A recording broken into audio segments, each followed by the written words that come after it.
इतनी रगड़ हुई अंदर है, आत्मा ने शरीर ही छोड़ दिया। प्रभु मिलन के लिए निकल पड़े। गोविंद को भोजन करवाया। भगवान कहने लगे, देवियों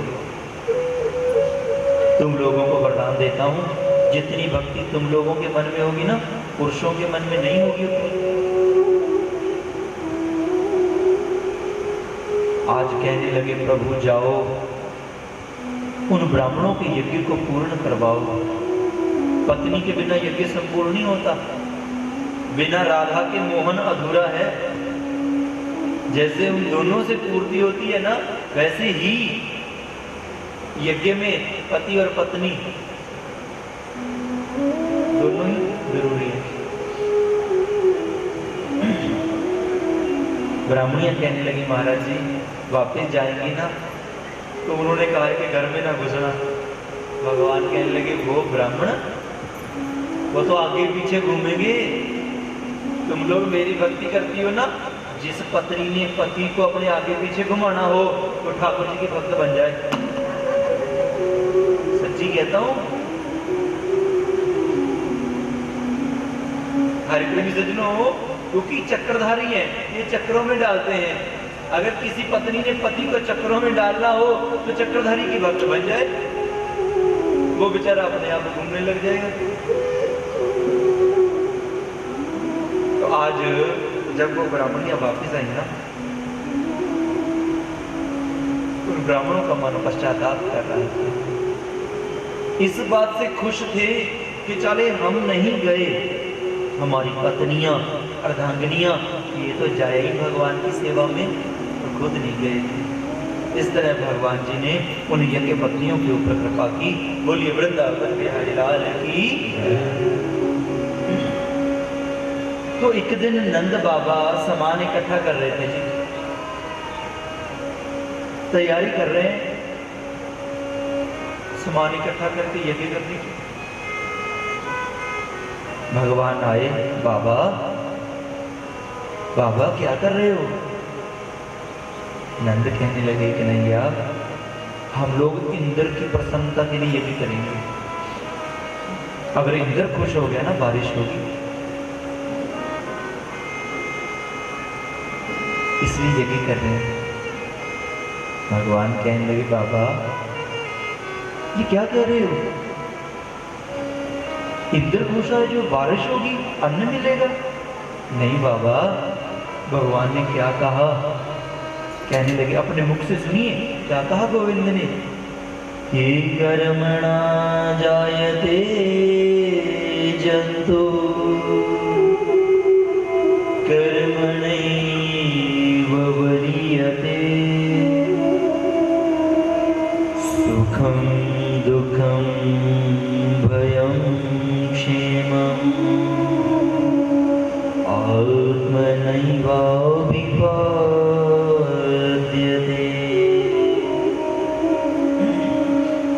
बाबा ये जो हम सुख और दुख भोगते हैं ना,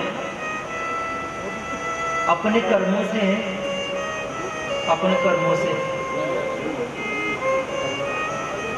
महेंद्र किम कृष्यति, इसमें इंद्र का क्या काम?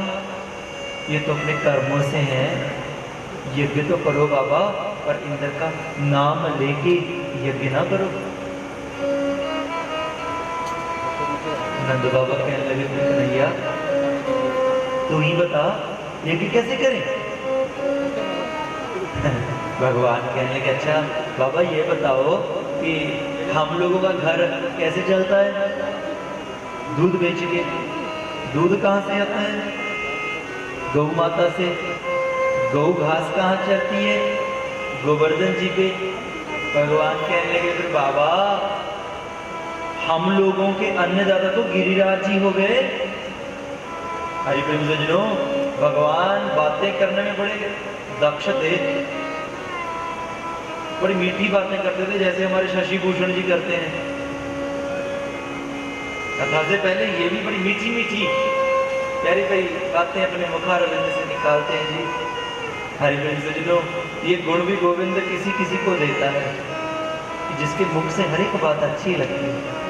ये मेरी तारीफ करते हैं कि मैं बड़ी मीठी कथा करता हूँ, पर मैं इनकी बड़ी तारीफ करता हूँ, ये बड़ा मीठा बोलते हैं जी। कथा से पहले मन गदगद हो जाता है। शाबाश ठाकुर जी, सदा कृपा ऐसे ही बनाई रखें। आज भगवान ने सब गांव वालों को संदेशा भिजवा दिया कि गिरिराज जी का पूजन होगा, गोवर्धन जी का, और ऐसे करो सब लोग अपने अपने घर से भोजन बना के लेके आओ, और भोजन बना के लेके आओ और गिरिराज जी को भोग लगाओ, और भोग लगा के जितनी संगत आई है सबको मिल बैठ के खिलाओ। ऐसे करो, यज्ञ करना है तो। अगर प्रभु प्रेमियों क्या हुआ, आज गोपियों को चाव चढ़ गया। क्यों? किसी भी गोपी को भगवान कुछ कह देते ना, उनका पांव जमीन पे नहीं लगता था। फिर आज गोपी अपने अपने घर में कुछ बना रही हैं। एक गोपी का भाई आ गया। अब गोपी भोजन बनाने में इतनी मस्त है, भाई को देख भी नहीं रही। वैसे माइयों का ज्यादा प्यार पेके में रहता है जी। पेके का तो प्यार ही ऐसा है, मैं क्या बताऊं जी। एक माई, हम लोग बुलाडा गौशाला में कथा करने गए, सुनी लो पेके का प्यार, फिर ही आगे जाऊंगा। एक माई दुगाड़ की 60 साल की थी। जब मैं कथा करने जाने लगा ना, दौड़ के आई। ऐसा होता है कि प्यार दिखाते हैं लोग भी, बाबा जी जानते हैं, फटाफट दौड़ के आई मेरे पास, पैरिए तो लगाए। मैंने कहा माई तू यहाँ कैसे, बेगाने एरिए में कैसे आ गई? कहने लगी बाबा जी मेरी मम्मी डैडी का घर है ना यहाँ।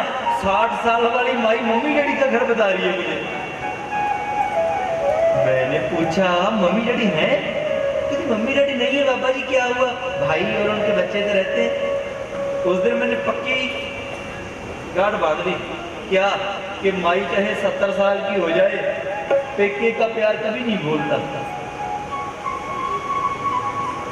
आज गोपी का भाई देख रहा है कि पहले तो आगे पीछे घूमती थी, आज पानी भी नहीं पूछा।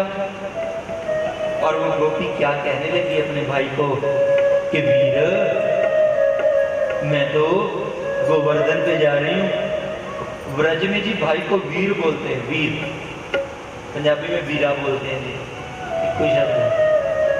आज वो गोपी कहने लगी भैया कि मैं तो गोवर्धन को जाऊं मेरो वीर, नाय माने मेरो मनवा।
रुपए की पाव जलेबी, एक रुपए की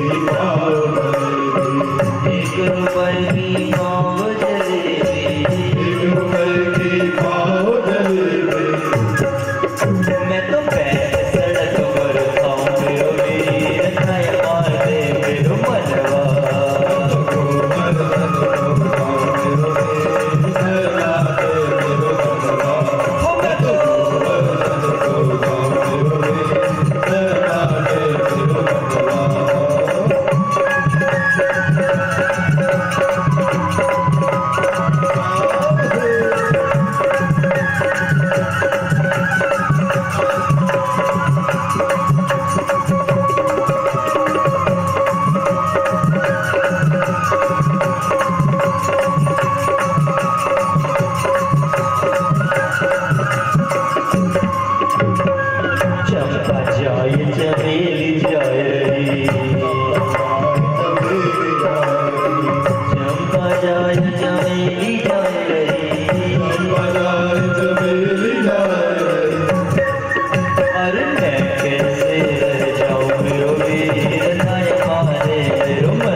आज गोपियां अपने अपने घर से भोजन बना रही हैं। कोई खीर पूड़े बना के लेके जा रही है, कोई कड़ी चावल बना के लेके जा रही है, कोई खिचड़ी बना के लेके जा रही है, कोई शाही पनीर बना के लेके जा रही है। तब तो पता नहीं होता था, पता नहीं पर आज जरूर बनाएगी। मुझे तो आज की याद आ गई। तो वो गोपियां कुछ ना कुछ बना के लेके जा रही हैं। तो हरि प्रेमी सज्जनों, आज वहां 56 तरह का भोजन इकट्ठा हो गया। क्या किया ठाकुर जी ने? एक रूप से पर्दा किया और एक रूप से तो भोग लगवा रहे हैं और दूसरे रूप से उसी पर्दे की दूसरी तरफ उस भोजन को खा भी रहे हैं। भोग लगवाया, जितनी संपदा थी सबको बिठा के भोजन करवाया। अब भोजन करवा दिया, यज्ञ हो गया संपूर्ण। इंद्र ने अपने बादलों को भेज दिया, जाओ डुबो दो, सब डुबो दो, मेरे नाम पे नहीं किए यज्ञ, डुबो दो। बारिश शुरू हो गई, सामर्थ्य का नाम मेघ बादल आ गए। लोग दौड़े कन्हैया के पास, कन्हैया बारिश शुरू हो गई, बचाव रक्षा कर। भगवान कहने लगे मैं नहीं भी रक्षा कर सकता, अपने हाथ खड़े हैं, अपना जवाब है। वो कहते नहीं पंजाबी की कहावत, लारे लो जवाब चंगा, अपना जवाब है जी।